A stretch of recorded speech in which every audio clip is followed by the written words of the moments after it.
Hello everyone. सो यार आज हम आ चुके हैं हमारे बायोलॉजिकल क्लासिफिकेशन के आखिरी सेशन पे, जो कि है आपका माइकोराइजा और लाइकेंस के ऊपर। एक पिद्दू सा छोटू सा टॉपिक है हमारे पास। इससे पहले हम वायरसेस को पढ़ चुके हैं, है ना, तबाही मचाने वाले।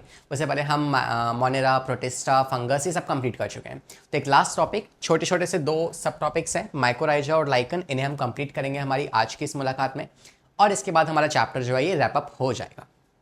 फाइन, तो स्टार्ट करते हैं without wasting any further time. And you can see on this image, this is what, this is lichen, है ना। लाइकन के बारे में आपने एक बात जो है बचपन की क्लासों में सुनी होगी कि यार लाइकन्स जो होते हैं they are the good indicator of pollution, कि जहाँ पे पॉल्यूशन होगा वहाँ पे लाइकन्स ग्रो नहीं करते हैं, right, because they are sensitive to sulphur dioxide.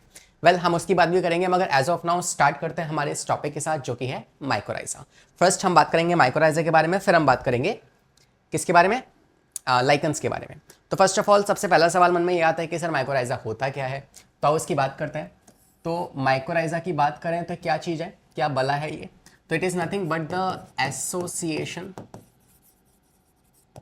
Between fungus and roots of higher plants, roots of higher plants. तो जो हायर प्लांट्स हैं वो और जो आपके फंगस है, इन दोनों के बीच में एक फ्रेंडशिप सी बन जाती है, और इसी को आप कहते हो क्या, माइकोराइजा।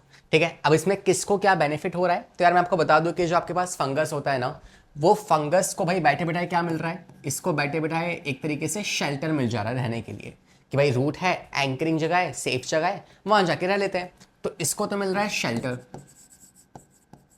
फाइन, अगर बात करें हायर प्लांट्स के बारे में तो इसे क्या मिल रहा है, तो भाई फंगस जो होता है ना वो मतलब जो सॉइल है उसमें से वाटर को, मिनरल्स को, इन सबको इनको एब्जॉर्ब करके आपके प्लांट को दे देता है। ठीक है, तो इसको क्या मिल रहा है, इसको मिल रहा है वाटर प्लस मिनरल्स। ये दोनों ही चीज़ें जो है ये इसको मिल रही हैं। तो इस तरीके से ये आपस में एक दूसरे के साथ कुछ ना कुछ बेनिफिट निकाल के साथ रहते हैं। ठीक है, this is called as mycorrhiza. अब अगर बात की जाए टाइप्स ऑफ माइकोराइजा के बारे में, तो यार हमारे पास टू टाइप्स ऑफ माइकोराइजा हैं। माइकोराइजा दो तरह के होते हैं, और वो कौन कौन से दो टाइप्स हैं, एक तो होते हैं आपके एक्टो माइकोराइजा, एक तो होते हैं एक्टो माइकोराइजा, और एक होते हैं एंडो माइकोराइजा।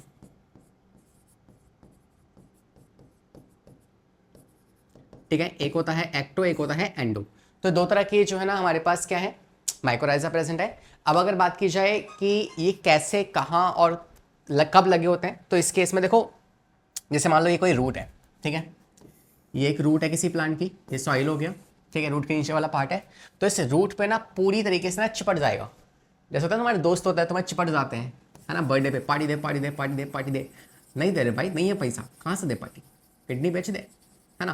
तो इसे मान लो तो पूरा लिपट गया इसके आसपास, तो ऐसे लिपट के ऊपर से भी पीछे से भी हर जगह से ना इसके ऊपर ऐसे घेर लेगा इसको। तो ये क्या है, ये बेसिकली फंगस है। ठीक है, तो फंगस भैया ने लपेट लिया इसको,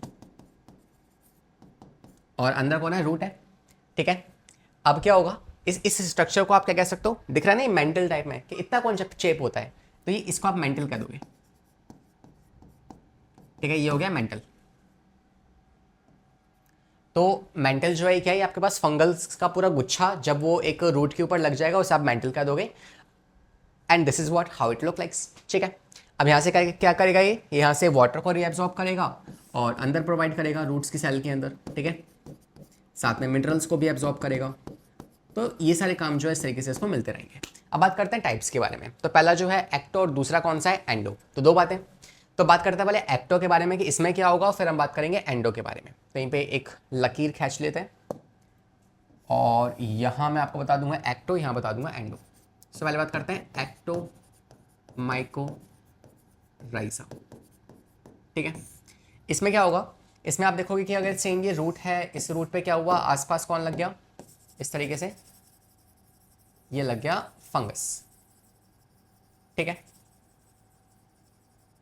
अब इसी वाले पार्ट को अगर मैं सेक्शनली काट दूं, मान लो मैंने इसको ऐसे काटा, इसको मैंने ऐसे काटा, और यहां मैं आपको इसको जूम करके दिखा रहा हूं। फाइन, तो कुछ ऐसा ऐसा दिखेगा आपको। ये मान लो हो गया रूट, ये रूट के अंदर के सेल्स मान लो, है ना, कॉर्टेक्स के cell, pericycle, epidermis, endodermis, xylem, phloem, है ना, जो भी होंगे वो सब यहाँ पे इस तरीके से अरेंज हो गए होंगे।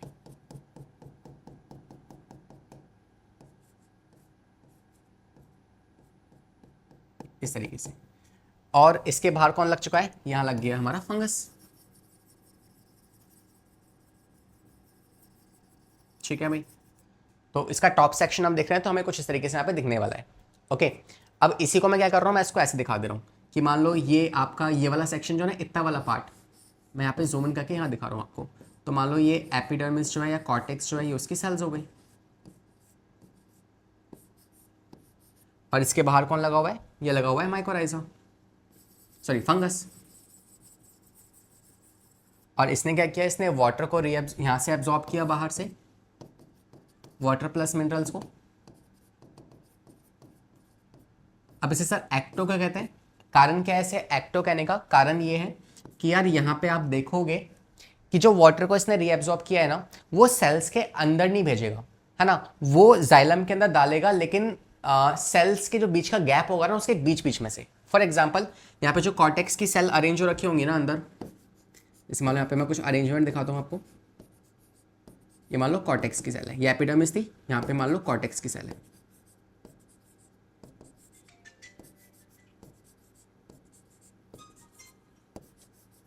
और यहाँ से क्या हुआ, बाहर से जो पानी आ रहा है ना, वो पानी यहाँ से ऐसे होता हुआ बीच में से आते आते आते आते इस तरीके से अंदर आएगा वो।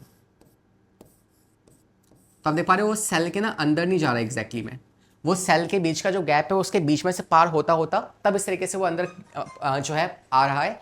That is why what we call it, इसीलिए हम इसे क्या कहते हैं, इसलिए आप इसे एक्टोमाइकोराइजा कहते हो, बिकॉज ये सेल के अंदर नहीं घुस रहा है। और ये कहाँ देखने को मिलेगा, अच्छा फंगस है तो फंगस के टाइप्स भी हमने पढ़े हैं। तो इस वाले केस में जो फंगस हमारे पास आने वाला है वो होगा बेसिडोमाइसिटीज।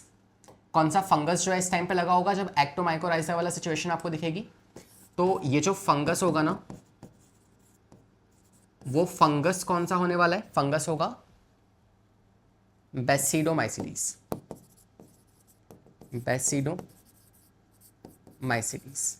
ठीक है, ये तो हो गया फंगस। ठीक है सर, इसके अलावा अगर हम आपसे बात करें तो फंगस तो बहुत सारे होते हैं, उन फंगस में से कौन सा वाला नाम बताओ उस फंगस का, तो वो आपका आएगा बॉलिटस। बॉलिटस एक एग्जाम्पल आप ले सकते हो। दूसरा एग्जाम्पल अगर आपको चाहिए तो वो हो जाएगा आपका अमेंटिया, अमेंशिया। ओके, तो ये जो है दो एग्जाम्पल्स हो जाएंगे यहाँ पे, और ये एग्जाम्पल है आपके ectomycorrhiza. Here we complete this right. अब आते हैं किस पे, एंडोमाइकोराइजा में, जहाँ पे जो ये वाटर है, ये जो फंगस है, इसकी जो माइसीलियम होंगे वो कहाँ घुस जाएंगे, सेल के अंदर घुस जाएंगे। एक्चुअली में ये वाटर नहीं है, ये जो ब्लू कलर से मैंने दिखाया है ये क्या है, माइसीलियम है। माइसीलियम आप जानते हैं फंगस के पास हाइफा होता है, हाइफा से माइसीलियम निकलते हैं, तो बहुत थ्रेड लाइक स्ट्रक्चर जो माइसीलियम है, फिर ये आगे वाटर प्रोवाइड करेंगे, तो माइसीलियम जो है वो अंदर घुस जा रहे हैं मगर सेल्स के अंदर नहीं जा रहे। यहां बात की जाए अगर एंडोमाइकोराइजा के बारे में, एंडोमाइकोराइजा, तो जो एंडोमाइकोराइजा होता है ना, इसमें क्या होगा, सेम सिचुएशन है। यहां मैंने ड्रॉ कर दिया क्या, एक रूट का टॉप सेक्शन या क्रॉस सेक्शन, इसी के आसपास कौन लग जाएगा, फंगस लग जाएगा। अब क्या होगा, अब जैसे यहाँ पे आसपास में फंगस जो है लग चुका है ना, इन्हीं की सेल्स को मैं वापस से रीड्रॉ करता हूं। तो अगर ये एपिडर्मिस होगी,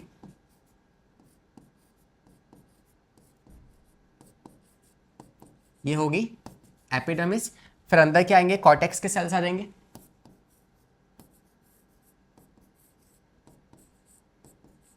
ठीक है, ये मान लो आ गए कॉर्टेक्स के सेल।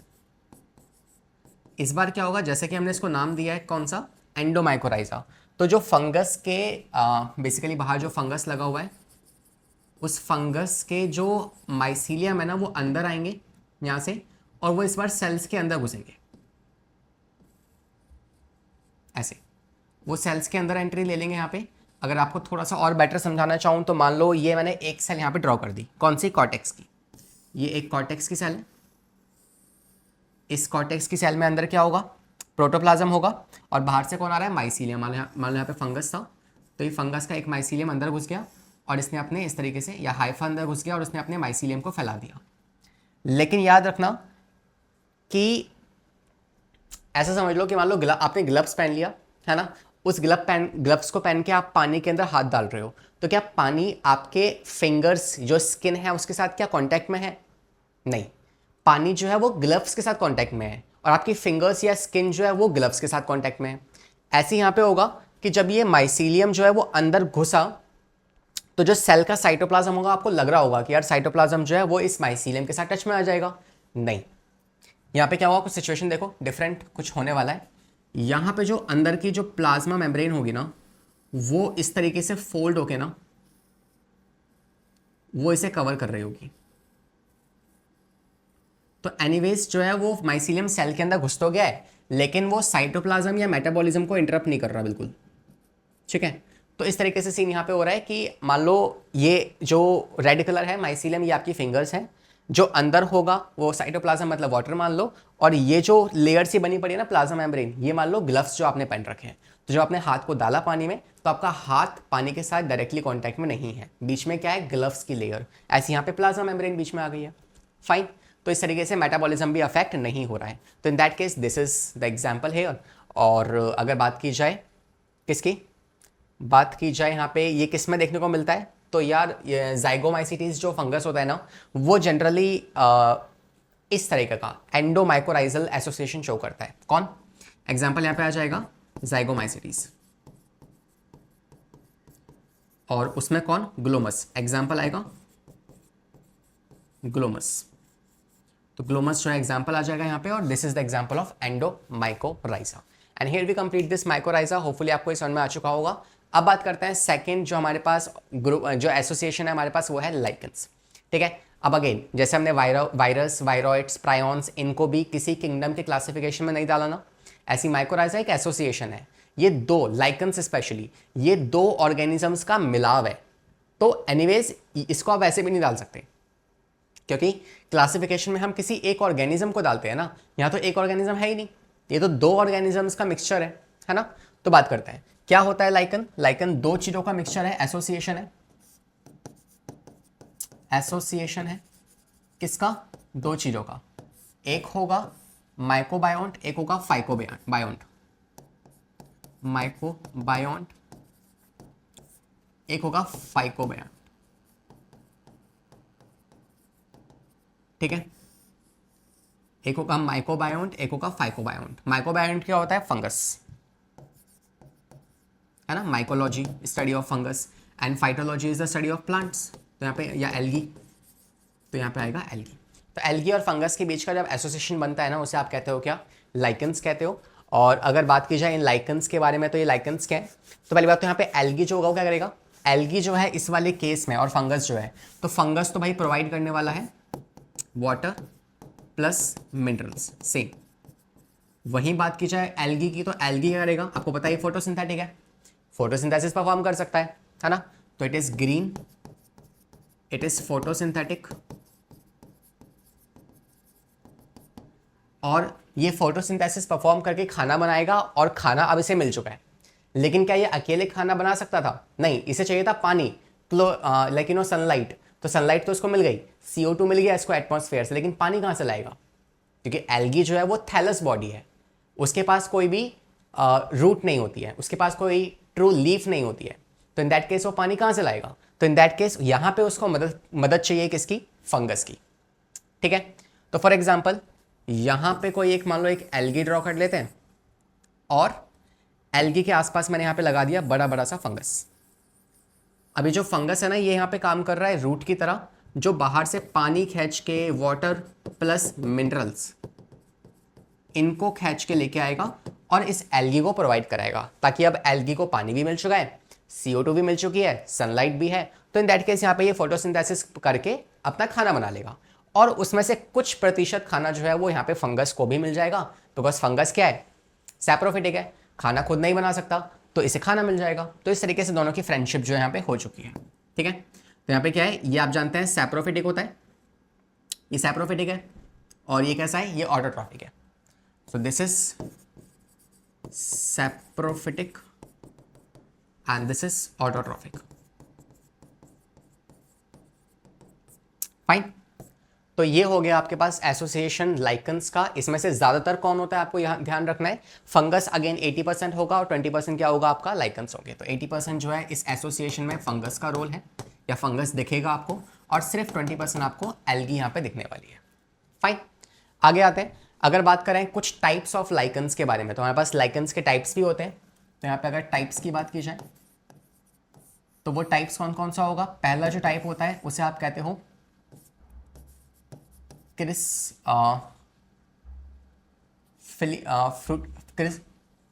क्रस्टोस।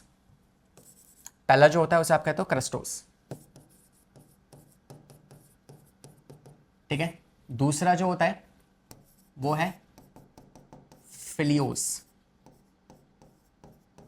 और तीसरा जो होता है वो होता है फ्रूटिकोस। फ्रूटिकोस, बस ये 3 नाम याद रख लो। इसमें स्ट्रक्चर्स आपको नाम से ही पता लग रहा होगा। क्रस्टोस, क्रस्टो मतलब क्रस्ट, अर्थ की क्रस्ट, ठीक है। तो जो रॉक्स पे या फिर जमीन पे ग्रो हो जाएंगे लाइकन्स, उन्हें आप कहते हो किस कैटेगरी में, क्रस्टोस की कैटेगरी में। फ्रूटिकोस क्या होंगे, जो कि फ्रूट लाइक स्ट्रक्चर, जैसे मान लो अगर कोई एक स्टेम है, उस स्टेम में छोटा सा यहाँ पे बड है और इसी से मान लो पूरा एक फंगस, एक झल्ला सा लटका हुआ है इस तरीके से, है ना। ये फंगस जो है किसी एक छोटे से पार्ट पे, एक छोटे से पॉइंट पे अटैच हो रखा है और फ्रूट की तरह लटका हुआ है, इसे आप कहोगे फ्रूटिकोस, ठीक है। और एक होते हैं आपके पास फिलियोस, जो कि बार्क ऑफ ट्री पे या किसी जगह पे फैल जाते हैं, ठीक है। तो ये 3 कैटेगरीज आपको मिल जाएंगी किसकी, लाइकन्स की। और इसके अलावा लाइकन्स जो होते हैं आपको पता है पेरिनियल होते हैं, मतलब पूरे साल आपको देखने को मिल जाएंगे। सेकेंडली आप कह सकते हैं ये अपनी ग्रोथ जो है थोड़ा धीरे धीरे शो करते हैं, स्लो ग्रोथ होती है इनकी। सेंसिटिव होते हैं एयर पॉल्यूशन को लेके, ये वहां पे ग्रो नहीं करते जहां पे SO2 का कंटेंट ज़्यादा होगा, ठीक है। सल्फर डाइऑक्साइड हो गया, नाइट्रिक ऑक्साइड हो गया, है ना। ऑक्साइड्स ऑफ गैसेज जहाँ पे अवेलेबल होंगे या पॉल्यूशन जहाँ पे होगा ना, वहाँ पे ये ग्रो नहीं करेंगे, और ये पायोनियर स्पीशीज होती है, मतलब यही है जो सबसे पहले आती है। हालांकि इन पायोनियर, सेकेंडरी, क्लाइमैक्स स्पीशीज, इनकी हम बात करते हैं इकोलॉजी वाले चैप्टर में। मगर just to give an idea कि भाई पायोनियर स्पीशीज क्या होती है, तो मान लो आपके बगल में ना कोई, अपने दादाजी से पूछना कि जहाँ पे तुम्हारे बगल में अभी घर बन चुके हैं ना, आज से 100 साल पहले वहाँ पे क्या था, तो कहेंगे यार यहाँ पे नदी थी, एक छोटा सा खेत था, एक छोटा सा पॉन्ड था, या सिर्फ पत्थर ही पत्थर थे यहाँ पे, है ना। तो वो जो इनिशियल वाली पोजीशन थी ना, जिसमें धीरे धीरे एग्रीकल्चर स्टार्ट हुआ या फिर इंडस्ट्रियलाइजेशन स्टार्ट हो गया, उसकी सबसे शुरुआती स्टेज जहाँ कुछ नहीं था, एक बार्न लैंड था, एक खाली खेत था जहाँ पे कुछ रॉक्स रखे हुए थे, उस सिचुएशन को आप कहते हो पायोनियर स्टेज। और वहाँ पे जो ऑर्गेनिजम्स आते हैं, सबसे पहले ऑर्गेनिजम्स, है ना, कहते ना कि आपको अगर सक्सेस करनी है तो या तो आप फास्ट मूवर हो जाओ या फर्स्ट हो जाओ, है ना। अब अगर आप फर्स्ट हो तो आप सक्सेस बहुत जल्दी पालोगे पूरी फील्ड में, अगर आप फर्स्ट हो तो इनिशिएट करने वाले हो, या फिर आप बहुत फास्ट हो, ठीक है। तो यहाँ पे वो क्या है, पायोनियर स्पीशीज वो होती है जो फर्स्ट होती हैं, सबसे पहले आती हैं किसी एक जगह पे। तो लाइकन्स होते हैं जो रॉक्स के ऊपर आते हैं, रॉक्स को ब्रेक करते हैं, उसको सॉइल में कन्वर्ट करते हैं, और फिर आगे जाके वो एग्रीकल्चर या फिर एक फील्ड में कन्वर्ट होती है, ठीक है। तो ये फर्स्ट मूवर है, फर्स्ट मूवर। सबसे पहले जो स्पीशीज आएगी वो यही वाली होगी, और इसलिए आप इन्हें पायोनियर स्पीशीज के नाम से भी जानते हैं। That's how we complete lichen also. Done. तो ये था आपके पास टॉपिक जो कि था माइकोराइजा और लाइकन्स का, छोटा सा टॉपिक था, कुछ खास सवाल ज़्यादा नहीं आते, लेकिन हाँ चैप्टर को अगर हमें पूरा करना है तो इनके बिना पूरा था नहीं, मैंने ये भी करा दिया आपको, ठीक है। तो इस तरीके से हमने इस टॉपिक को भी कंप्लीट कर लिया और हमारा चैप्टर जो है वो खत्म हो चुका है। इसके बाद आपके पास आएंगे 2 सेशंस, 1 या 2 सेशंस, जहाँ पे मैं आपको प्रैक्टिस करवाने वाला हूँ क्वेश्चंस की, ठीक है। तो ढेर सारे हम सवाल लगाने वाले हैं, जितने भी PYQ सवाल आए हैं या जो सवाल मुझे पर्सनली बहुत पसंद है ना, जो मैंने अपने टाइम पे लगाए थे सवाल, तो हम उन सवालों को लगाने वाले हैं। And that's going to be a kind of a practice session for this whole chapter, ठीक है। तो मेक श्योर कि आपने प्रीवियसली सारे जो लेक्चर्स हैं वो देखे हों, तो 0 से लेके अंत तक आपका ये चैप्टर पूरा खत्म हो जाएगा। And will see you in the upcoming classes. ऐसे ही अगर आपको और लेक्चर्स पढ़ने हैं तो आप सिंपली वॉच आउट कर सकते हैं, यूट्यूब पे सर्च कर सकते हैं लक्ष्य सर बायोलॉजी, और इस टॉपिक का नाम आपको वो टॉपिक मिल जाएगा। फाइन, तो will see you in the upcoming classes. पढ़ाई करते रहें, सेफ रहें, all the very very best.